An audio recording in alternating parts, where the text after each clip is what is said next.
120 कोटवार बनेंगे विशेष पुलिस अधिकारी। मुहर्रम और त्योहार में संभालेंगे सुरक्षा जिम्मेदारी। बुरहानपुर पुलिस आगामी मुहर्रम सहित विभिन्न धार्मिक एवं सामाजिक त्योहारों को शांतिपूर्ण, सुरक्षित और सौहार्दपूर्ण वातावरण में संपन्न कराने के लिए विशेष तैयारियां कर रही है।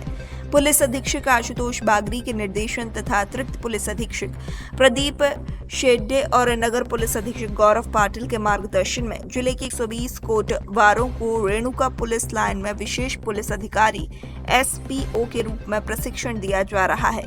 प्रशिक्षण कार्यक्रम का संचालन रक्षित निरीक्षक सुनील दीक्षित द्वारा किया जा रहा है। प्रशिक्षण के दौरान कोटवारों को कानून व्यवस्था बनाए रखने, भीड़ नियंत्रण, संवेदनशील क्षेत्रों की निगरानी, सूचना संकलन, जनसंपर्क और आपातकालीन परिस्थितियों में पुलिस की सहायता जैसे महत्वपूर्ण विषयों की जानकारी दी जा रही है।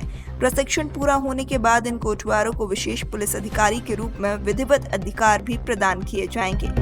पुलिस अधिकारियों ने प्रशिक्षण के दौरान कोटवारों को उनके दायित्वों और जिम्मेदारियों से अवगत कराया। उन्हें बताया कि त्योहारों के दौरान किसी भी प्रकार की अफवाह, विवाद या कानून व्यवस्था से जुड़ी जानकारी तत्काल पुलिस तक पहुंचाना उनकी अहम जिम्मेदारी होगी।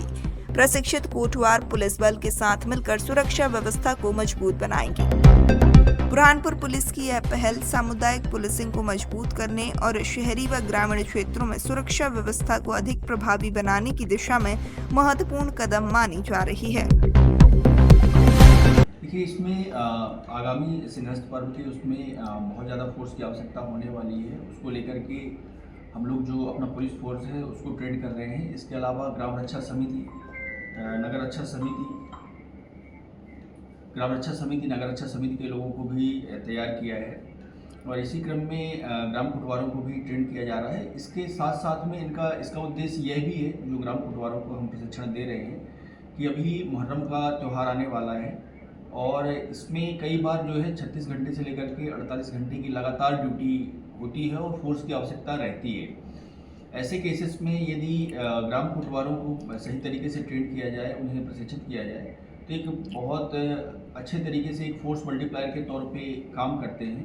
तो इसी को लेकर के इनकी जो इनका कानून में इनकी विधि के द्वारा इनका जो ड्रेस निर्धारित है वो इसको प्रॉपर एक बार चेक हो जाए। इनको जो अनुशासन में रहना चाहिए, जो इनके कर्तव्य हैं, जो अधिकार हैं, इसको लेकर के हम लोग इनको ट्रेन कर रहे हैं और ये आगे भी इससे इतर भी जो है एक बहुत अच्छा कदम साबित होगा पुलिस के लिए, क्योंकि कानून में पहले से ही ये दिया हुआ है चौकीदार की या कोई ग्राम कोटवारों की ड्यूटी में कि ये पुलिस थानों को अपराधी की, यदि कोई अपराधी वहाँ पे रह रहा है तो उसकी सूचना देना, कोई मिसचीफ हो रहा है तो उसकी सूचना देना, कोई चोरी की संपत्ति वहाँ बेच रहा है तो उसकी सूचना देना, कोई स्थायी वारंटी या वारंटी जो न्यायालय के लिए वांछनीय है वो वहाँ रह रहा है तो उसकी सूचना देना। ये सारे जो कर्तव्य हैं वो कोटवार के उसमें पहले से ही निहित हैं, जिसमें कि जहाँ से उनकी पुलिस के साथ उनका कोऑर्डिनेशन और दायित्व बनता है।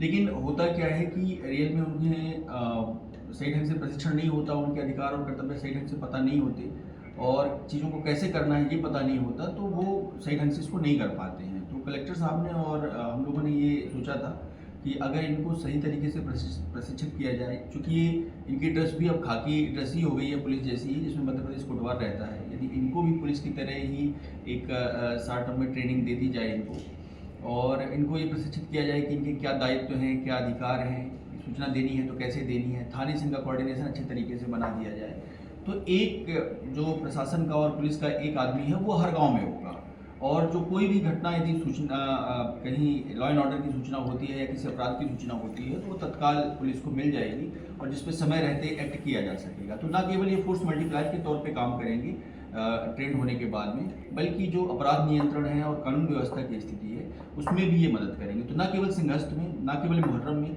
बल्कि आने वाले समय में भी जो डे टू डे का क्राइम प्रिवेंशन है उसमें भी इनकी भूमिका महत्वपूर्ण है।